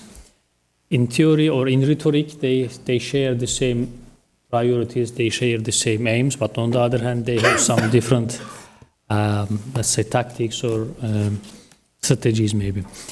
From the very beginning, they both share, or in the beginning, just in the beginning of the conflict, Turkey tried to keep its contacts with the Syrian regime, but when Obama said Assad must go, then there was also some pressures on Turkey that you still try to keep your contacts because you invested a lot, etc. So for this reason, the Turkish and American policies towards the Syrian regime were in line in the beginning. But in a gradual way, there were also some divergences. And lately, the divergences mainly resulted from the fact that the United States wanted Turkish troops to enter Syria, and they will do the groundwork, and then the Americans and also other Western countries will do the air operations. But Turkey rejected this proposal, and after that, then maybe to embarrass Turkey as well. So they increasingly invested in PYD, and also they provided some supply, and at the same time ammunition, etc. So this created a huge difference between Turkey and United States regarding the Syrian conflict. And lastly, there are still some kind of cooperation regarding the fight with IS. But on the other hand, regarding PYD, there are serious differences. And although it is admitted by many people, by the US ambassadors who are retired, but the American decision makers stick to the argument that PYD have some connections, but not PKK. Maybe after the end of the term of Obama, there might be some kind of change, we will see. But we should not expect miracles in that regard. There are still some differences regarding the Syrian conflict between Turkey and the United States. So this negatively affected Turkish security. And the support to the other groups, there are some support, but I don't know in detail. I'm not an intelligence person, so I don't know in detail. I'm not also authorized to talk on these issues. But Turkey, along with other European countries, supported the opposition and also provided some logistics as well. But I don't think that Turkey will go it alone without other countries in terms of supporting the groups, other opposition groups, with the Syrian opposition. Okay. Thank you. Well, there was no question addressed to me. I'm going to address a question to myself. There was a lot of reference to PYD, and I found it snowballing in some ways that really needed to be addressed. There was a clear demonization of PYD in that they have a very Kurdish, non-democratic expansion and linked to PKK, and some people call them terrorists. Now, let's put it into context. And PYD is not a terrorist organization. I view that. Turkey considers PKK terrorists. By definition, they say linked to PYD, and PYD therefore terrorists. That's Turkish view, but it's no longer American view, no longer European view, no longer many other people's view. But one thing that is clear is that in this game, in this war, in this quagmire, there are no saints and no satans. There is none. Everyone is engaged in such a complex dynamics of war, of policies, of failed policies, bad policies, and so on. Nobody's coming out of it really intact. I did not hear much self-criticism from Turkey, from the Syrian opposition, from anyone. The fact that Syrian opposition failed to unite and gain ground, something for discussion. They failed to recognize Kurdish issue or address Kurdish issue. They have Kurds. One of the few heads of the opposition were Kurds. But that is not addressing the Kurdish issue. Because Syrian opposition, the overwhelming philosophy still lives in denial that Syria is still Arabic, still this, and they would not address that. Now, of course, they are now changing. But actually to deny that PYD is gaining ground there, you like it or not, bring them to the table. In none of the Geneva meetings or none of the American, Turkish, or other sponsored meetings, they were invited to the table. Whether you like it or not, that's what they're on the ground. The failure of the Syrian opposition to unite and succeed actually reflects Turkish policy failure, American policy failure, the international policy failure. Everyone was so focused for a long time on removing Bashar, they lost the rest.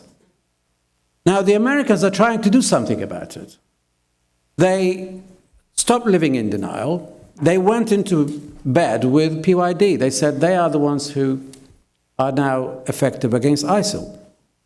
PYD squeezed between Turkish pressure and Daesh from above. Of course, they would be pragmatic. They would engage Bashar, they would engage Iran. If they can't engage Turkey, and they did at times. In fact, their leaders used to travel from within Turkey. They would engage the Americans, anyone. I do not believe that they are engaging Israelis, but there's nothing wrong with that if they did. Because some Lebanese groups deal with Israel, Turkey does, Qatar does, Egypt does, Jordan does. So they are not relying on Israeli support, and Israel is not providing support.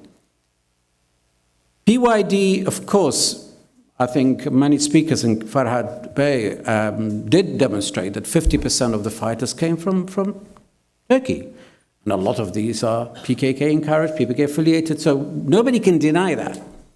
But the Americans decided they treat PYD differently from PKK. But Turkey didn't.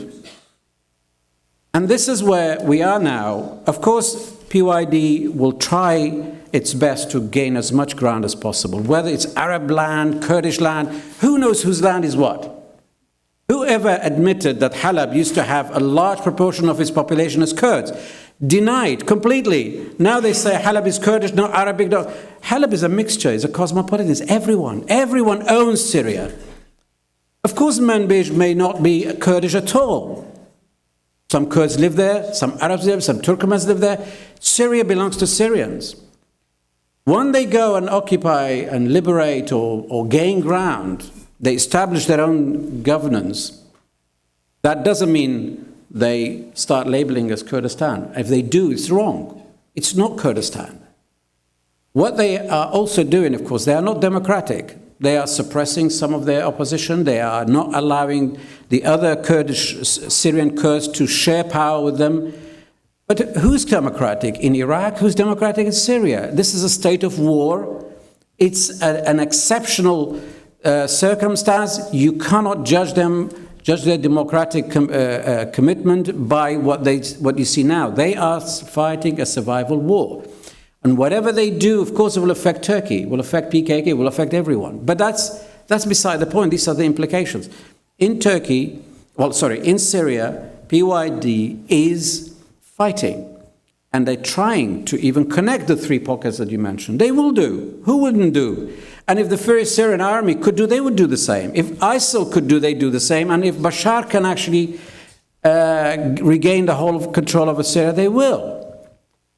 Bashar Assad's regime denied Kurdish rights until there was this war, and then suddenly engages PYD. There's good relation between them. These are pragmatic, these are people who are playing this game and they're all in it. So what we should really be doing is should be revising policies to see what is working, what is not. Let's think long term, stability solution, and nobody should live in denial. And everybody has to be somehow self-critical when they look at it. Thank you.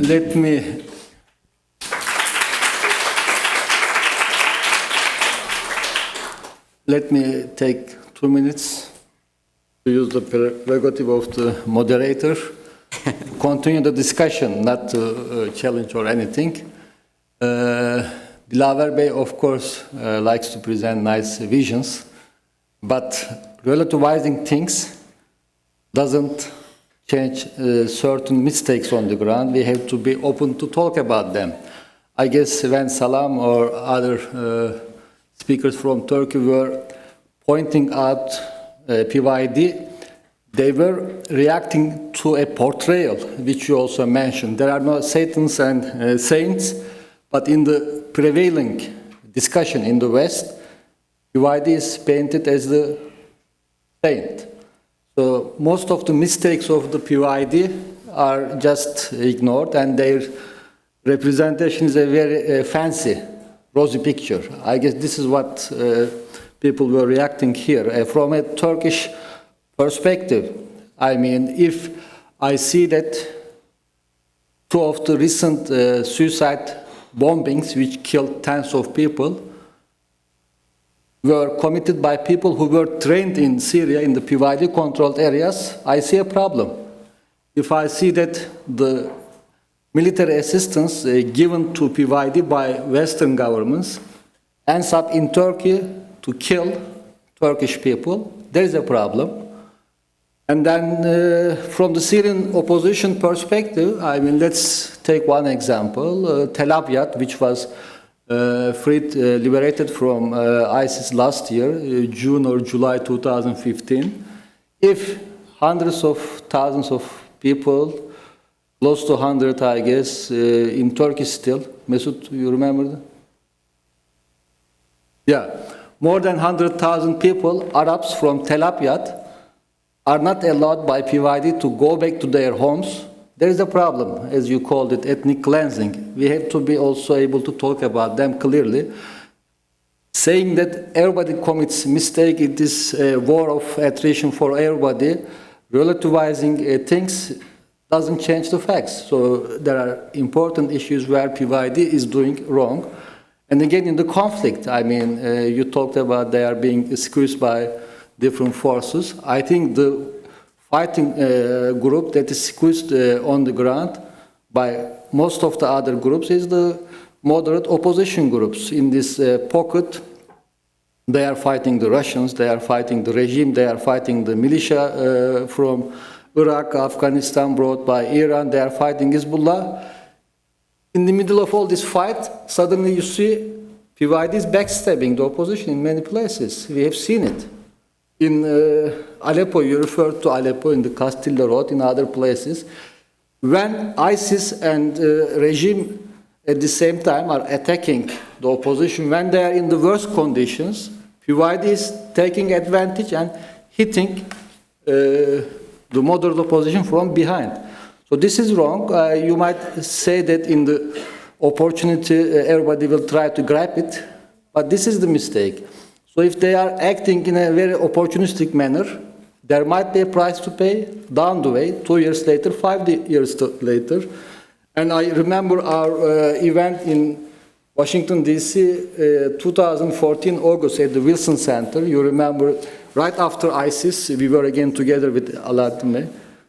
At that time, we mentioned that the Kurds have the opportunity, but if they act opportunistic, they may eventually pay a price. So I guess this is where Turkey and the Syrian opposition perhaps is more concerned about the PYD policy, because it may also backfire for the Kurds.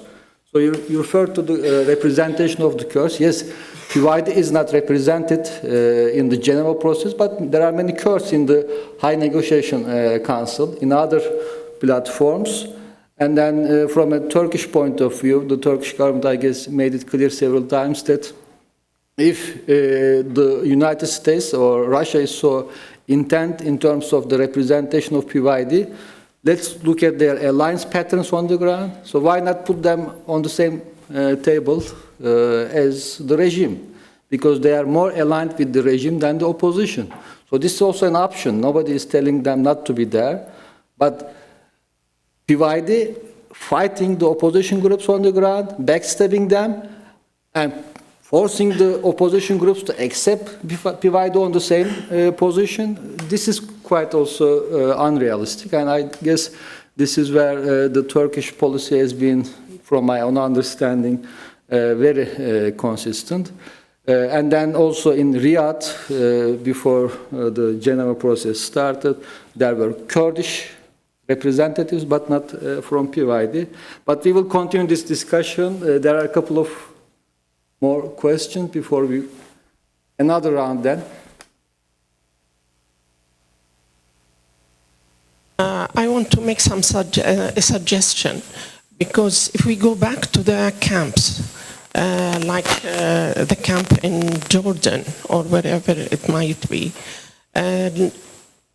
in my opinion and from my experience in Iraq and in Zaire, it is very important that negotiate with the government and with the international organizations, because seeing the economic crisis in Europe and everywhere in the world, it is really very important to advise and to try to negotiate that the services, especially the social services, to be rendered to the people in the camps. It would be much cheaper if staff are taken from the local camp individuals with their different qualifications and provide such services.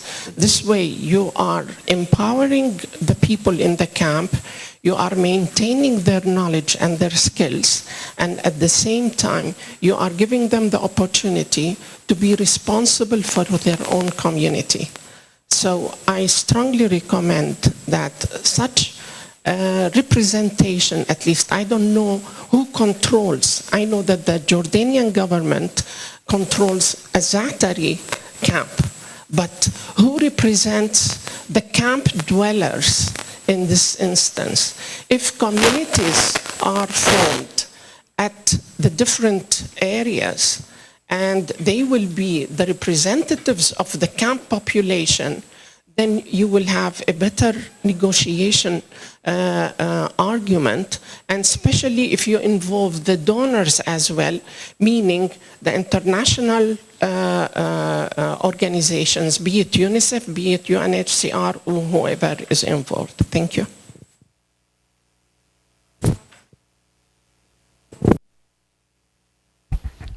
Thank you.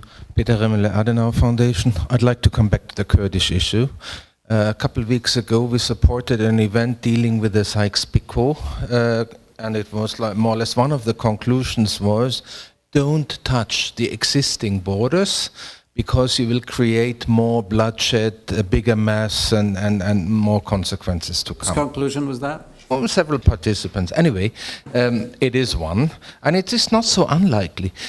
As if we look, it's not so unlikely that such consequences might happen. But let me come to my question.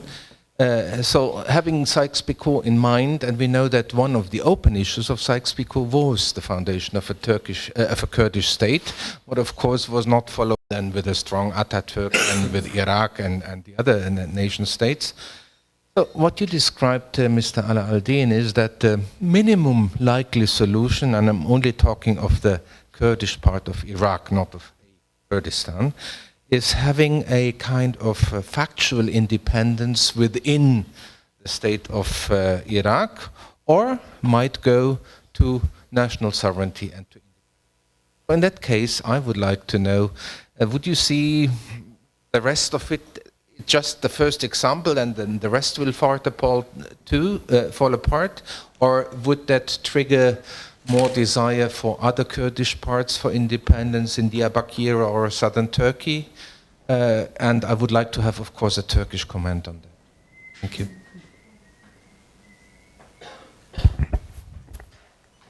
If not, this is the last one. We go back to the panel and then conclude the event. One more? More question. Sorry. Yeah. Thank you. بنشكر معهد عصام فارس، بشكر كل المحاضرين واحترامي لهم واحترامي للحاضرين. أنا لبنانية وعم بحكي بالعربي، يمكن أريح لي كثير من اللغات تانية أعبر فيها عن لبنان وعن مش 6 سنين و5 سنين، عن 35 سنة حرب بلبنان. نحن اللبنانية هلا عم نسأل في مشروع إيه، وبفتكر بفتكر كل الحاضرين من متخصصين أو اختصاصيين بالسياسة وغيرها بالاجتماع سمعوا عن مشروع معين لمنطقة الشرق الأوسط من زمان محدود، وهو تفتيت منطقة الشرق الأوسط على صعيد طائفي أولاً ومن ثم مذهبي، بحيث خلق دويلات مذهبية تبقى على خلاف فيما بينها، وتبقى دولة إسرائيل هي الدولة العظمى. ما بنعرف مين حاطه، كل جرايد بتحكي شكل، بس هيدا المشروع نحن بنسمع فيه وقريناه نحن بالملاجئ. هلا اللي عم بسأله هيدا المشروع بيتنقل من دولة لدولة، صح؟ نحن كنا نسمع بشي مشكلة كردية، مشكلة نحن كنا نسمع بمجموعات معينة عم تتسمى هلا ما كنا عارفين فيها ولا نسمع عنها، كما انه في بلاد كانت هي تجي تساعدنا بحربنا. هلا الحرب عندها وهي ذات الحرب عم بتفتت. اللي بدي اقوله نحن عم نحكي بالنتائج، ليش ما بينعمل مؤتمرات من هالدول يلي عم بتصير هالمشكلة عندها لكيف توقف هالنزف وتوقف انتقال هالمشكلة الكبيرة أو هالحرب الكبيرة من بلد إلى بلد. ممكن تصير، بدنا حلول تدرس شو أسباب هذه الحروب وليش عم تتنقل وتفتت. بدنا حل المشكلة هلا. نحن هلا حكينا بنتائج معينة ونتائج اقتصادية، وقبل حضرت مؤتمر الاستثمار في الإنسان وباللاجئين whatsoever إلخ. نحن هلا بدنا نحكي بأساس المشكلة، شو المشكلة وشو حلها قبل ما نحكي بنتائجها. لأن إذا حلينا المسببات وحلينا وقفنا النزف يلي هو العنف والحروبات، بفتكر حلينا 3/4 النتائج. وثانك يو. سؤالي هيدا لكم، انه مؤتمرات مختصه حضرته مسيو الكواكيبي سيد الرئيس. سيد الرئيس كواكيبي واحترامي للجميع. بس اللي عم بعينيه نحن عانينا منه سابقا، وبعدين عندنا المشكلة الفلسطينية يلي اوريدي لهلا لازم تكون درس عن اللاجئين بلبنان، شو صار فيهم وشو حيصير فيهم، لأنه وين مني هلا وحلت مشكلته. شكرا. سؤالي إذا فيكم تعملوا مؤتمرات للسلم للسلام ووقف النزف، وشكرا.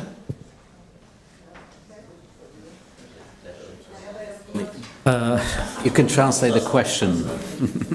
I think I will translate the question, actually, not the comment, because the lady here introduced the issue, introduced her question by, what she called it, the Middle East plan that's already done by unknown powers. The main goal is to dismantle the region, the Middle East region, and to create a sort of state, sectarian state, and that's the main cause of this, dismantle is to support Israel to stay.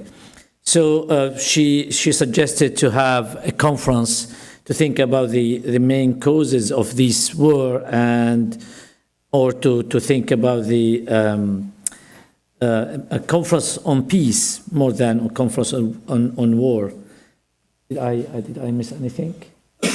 You never miss anything. I don't think so. The roots of this problem. Okay. So this is a question for the panel to contribute in that issue of conference. Okay. Maybe this time let's start from Dilaver Bey and this way, and then we conclude. Well, thank you for that question. First of all, I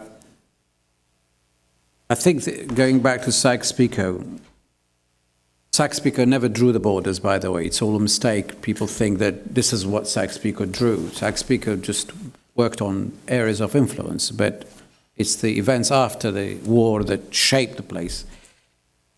I think no matter how you had drawn the borders and created states, we would have still ended up with difficult neighborhood. It's a tough neighborhood, and people tried to create nations out of the new states, and the nation-building process failed, of course. And there aren't really many nation-states as such. So the border, whether you touch it or not, it's the evolution of events and the dynamics that are really dictating themselves. But I do not see the opportunity for any other little nations or groups, minorities, whatever, become ripe for their independence, other than the Kurdistan region of Iraq. If you look at any other group, you don't see anyone in the same environment, opportunity, whether internal or external. For example, it's the external environment around KRG that is helping it to go its way, whether pushed by a failing or dysfunctional state of Iraq, whether the dynamics between Turkey, Iran, and then Syria, as well as the global powers changing, creating that opportunity, with the Kurds themselves driving it, taking most of the opportunity. So all of these things taken together has created this incremental milestone, sort of incremental trend for the Kurds in Iraq to reach a state where they can say, should we stay or should we go? And Baghdad is now reached a state of mind that they say, actually go, because you're pain in the neck. But if you go without Kirkuk, because they know with Kirkuk they will be stronger, there will be whatever, and Iraq will lose resources and so on. So it's a question of when, not a question of if. Unless the international community can save Iraq by creating a new model where the Kurds can get greater sovereignty than federalists, like confederal arrangement. They say, you're sovereign within your country, but you're not independent. You will not have a flag in the United Nations, but stay there. The Kurds accept that, but the constitution does not. They have to change the constitution to do that. And once ISIL is out of the way, the Sunnis may not settle for anything less than what the Kurds have. Why should they, when they were so badly treated with Baghdad? And the Shias now, the house of Shia, is fragmented. Basra is complaining, saying, we are the major artery of the economy in Iraq, yet we get 1.5% or 0.5% of the budget, whereas the Kurds get 17%. So they want their own region. Now, this may be a complex thing, but I believe it's a matter of time. The Kurds could have speeded this up just before and just after ISIL arrived. When ISIL took Mosul, the KRG got excited. They said, that's Iraq, broken, finished, let's go. But then Sinjar was taken. Then the KRG was embarrassed into this defeat that ISIL inflicted on the Kurds.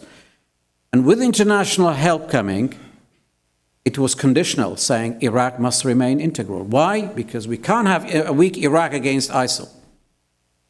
So the international community's pressure kept the Kurds and their ambition contained. One other factor that is most important, internal political division within Kurdistan between the major parties has been a bigger barrier for progress, where they cannot agree on anything. In fact, if they're not careful, in the near future, the Kurdistan region may split into two regions. Not just Kirkuk, but there's a green and yellow zone, we call them, KDP and PUK zone. If they become two regions... Then you may again invite the Turkish peacekeepers to separate... No, the last thing we want is Turkish... 1990s. The last thing we want is a Turkish or Iranian intervention here, because they... Peacekeepers. No, there's no peacekeeper in Turkey. They always comes... always comes at a price. Okay. But we are still... When you have peace at home, you can have peace in our home as well. Turkish tanks are there. Okay. So the KRG may face internally, if they're not careful, they may face a split where they can never unite into a new state. But if they overcome that, they may do. Your final question, the other side of the question, what about the other Kurds? Will this trigger independence? I do not believe so. Why? If you look at, first of all, the Kurds, after 100 years of being divided, they evolved independently, they diverged. The Kurds in Turkey, they look at Ankara. Their language, their culture, their mentality is changed. They have very little in common with Iraqis, and the Iranians are the same. Their political movement, their leadership, their economy, their structure is so diverse, there's no way two Kurds would combine, say, let's work for the greater Kurdistan. Look at the Arabs in the Gulf. Single families divided into two, became independent states, nothing will bring them back together. You can never have the Arabs who have so much in common ever becoming a super Arab state. Interest, rivalry, politics, all of that. We are Middle Eastern people. We're not any better than Arabs. We will not unite, okay? So, Kurds in Iran are not fighting for independence, and they are more Iranian than being pan-Kurdistani. In fact, they would rather have their rights there, their civil rights there. The Kurds in Turkey, they are looking at a different solution. If Turkey gets it right, and the same way if Iran gets it right for their Kurds, they may actually keep them embraced within the boundaries without the ambition of looking elsewhere. Syrian Kurds do not have the foundation of an independent state. They cannot be. And of course, final point is, Baghdad is unique. It's disintegrating. It's bad governance. It's allowing the Kurds to be what they want to be. Had Baghdad been a haven of democracy or strong central state or whatever, they would not have allowed KRG to grow that much. Turkey is not the same. Tehran is not the same. Iran is different. And Syria will be different. I don't know about Syria. So I believe whatever happens in Iraqi Kurdistan may not necessarily be copied there, but Turkey and Iran needs to look at the civil rights of the Kurds and then show them how they would be better off in the greater stage of politics and economy when they give them great opportunities. A Kurd in Turkey can be a European citizen. A businessman in Diyarbakir can actually have a European business opportunity. Why should they be locked in an isolated place? But Turkey needs to do more to do that. So my point is, the answer to your question, contrary to what many people believe or use against the Kurds, An independent Kurdistan in the south, which we call it, in Iraq, is not necessarily going to trigger independence elsewhere, but will trigger demand for greater rights and equal citizenship. And that's what I think should be, as a policy looked at. Sorry about this, I took longer than I... It was useful. Would you like to comment on the same one, Mesut? I should say a few words. Okay. Much more diplomatic. A true Turkish diplomat. I may share what Mr. Dilaver said mainly. Kurds are living in different countries, but they have something common, but at the same time they have something different from one another. And also, not only their historical experiences, but at the same time, some local factors are also affecting their expectations. In that regard, what we have in Iraq may not be applicable to other countries in the region, but as he said, there will be some pressures on other governments to have much more rights for the Kurds. And in that regard, in the last couple of years, there was a kind of initiative on the side of the Turkish government to have such a solution, but the conflict in Syria derailed this process, and the PKK thought that they may have more what they might be offered by the Turkish government and by using arms and also resorting to terror again. In that regard, this also shows that there is some kind of ramification or, let's say, impact from one another, from the Kurdish region in Syria or from the Kurdish region in Iraq. So there is a spillover effect from one another. But this doesn't mean that we will have the same scenario in every part of the Kurdish population in the region. And maybe in terms of borders, it will not be very wise to change the borders, and it will bring much more instability. But on the other hand, in order to have the borders intact, we should have functioning governments, both in Iraq and Syria. And it's not very easy to have this functioning and representative governments. And from the very beginning, Kurds had this dream, but the failure of the Baghdad government in terms of providing the security and also services also enabled them to use this argument. For example, you are right that you referred to the Baghdad. If the Baghdad administration were much more inclusive, at the same time much more responsive, then there might be a kind of much more reasonable unification in the country. But on the other hand, we should also know that nationalism or demand for independence is not only be, let's say, answered by providing some economic benefits, some social benefits, etc. But if there is a demand, some people will demand it at any cost. So in that regard, the Kurds in Syria, the Kurds in Turkey, the Kurds in Iraq, they might have, some of these people may have their dreams, but on the other hand, the conditions in Iraq are much more conducive to such a scenario, but the conditions in other countries is not that conducive. And Mr. Dilaver did not mention about the economic conditions, and you refer to ISIL, but if the KRG government will be able to pay its bills, its, let's say, salaries, thanks to the oil, then they may think of it. But with the decline of oil crisis, with the lack of a functioning economic structure in KRG, so they have to have the budget coming from Baghdad. So this also, I think the economic concerns also delayed this process, and also the economic factors are also very much effective beside the nationalistic feelings and also other political issues. No. Yeah. For the first question concerning the camp, the camps and how to manage situation, to talk with people inside, who represent whom. One of my points was to allow those people to elect their own representative commission, and it's not permitted in Jordan, neither in Lebanon. Only, I hope it will be permitted in Turkey for the moment.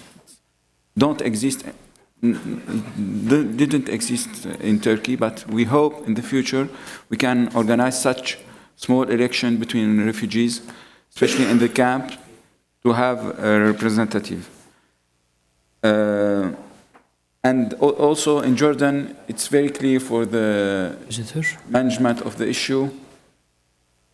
Now, contrary to Lebanon, some people in the Jordan government think about the citizenship, to offer the citizenship for Syrians. Why? It's not by humanitarian, it's to change the demographic situation between Eastern Jordanian people and Palestinian, because they believe that the Syrian refugees come mainly from Hauran. They call them our families, our tribals, because it's the same tribals from both sides of the borders between Jordan and Syria. And if they offer them the citizenship, the demographic composition of Jordani will be changed between Palestinian and Eastern Jordanian. It's one of their project in the mind of some national Jordanian component in the high level of the government and in the palace. But it's not very announced policy. For the lady concerning making conference, you know, I spend my life in conferences. And I am weak because I spend my life. We cannot, I don't believe on the conspiracy theory. It's not, I am scientific, I try to understand the things. I don't believe on conspiracy, but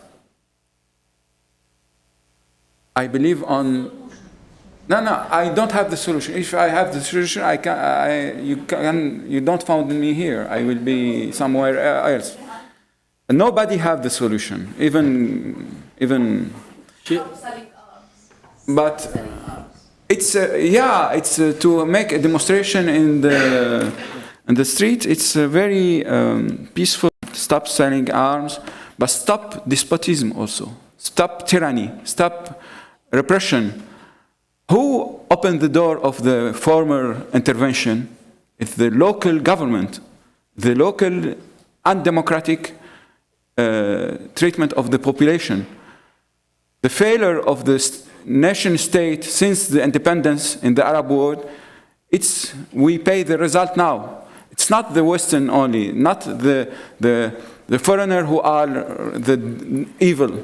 We have the evil inside our society, inside our tyrannic government. Just to have, because Mr. Dilawar, he talked about the Kurdish, he answered my criticize concerning the PYD policy. I was in a conference also with the former Minister of Human Rights of Kurdistan. And he asked me to talk about the Kurdish rights, because he knows that I am one of those who used to defend the Kurdish rights as citizen before the Arab uprising, before. When I agree with you about the mistake of the opposition. It's not their own mistake. But also, you know better than me that we have more than 16 Kurdish parties who are not in the PYD. They are repressed by the PYD. They are organized in the Syrian Kurdish Council, and they are in the opposition. And they used to be on the head of the opposition. The question of Arabic, non-Arabic, it was a long discussion. It's a small minority who was against this issue.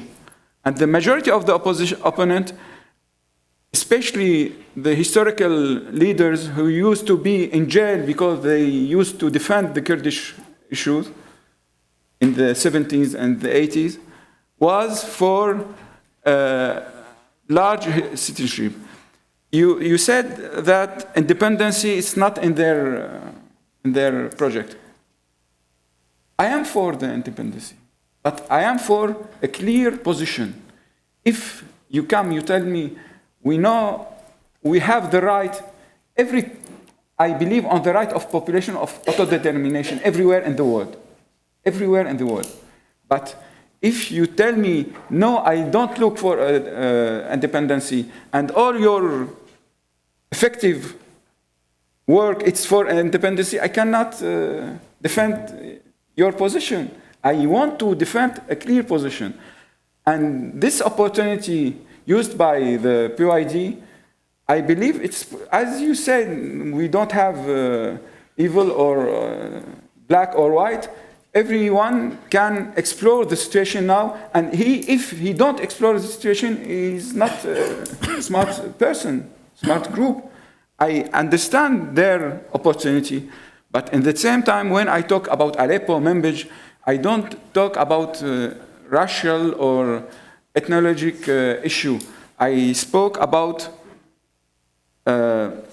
when we have studies done by Kurdish centers, institute, about the history of Aleppo as a Kurdish kingdom. It's not talking about the right of the Kurdish as the right of everyone in Syria to belong to this state or to not belong. It's their right. But changing the history, as Gaddafi talked about Shakespeare like Shakespeare. Shakespeare, he was not Arabic, but he found his Arabic origin. I can find Arabic origin for everything in the United States now if I work on and I have subvention. Thank you. Okay.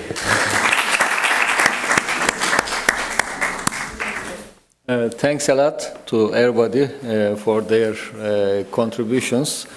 It was very important to the finalization of our study. Inshallah, we will wrap up the report and publish it. But again, our partnership with the institutions represented here will continue not only in the context of this project, but other opportunities will arise. We will be opportunistic, but not exploit the situation to our selfish advantage. And again, thank you to the audience. Your questions and contributions were also very valuable. Do the administrators have any announcements to make? What is the lunch arrangement? It's going to be outside. Okay, lunch is outside. Thank you again. Thank you. Very good.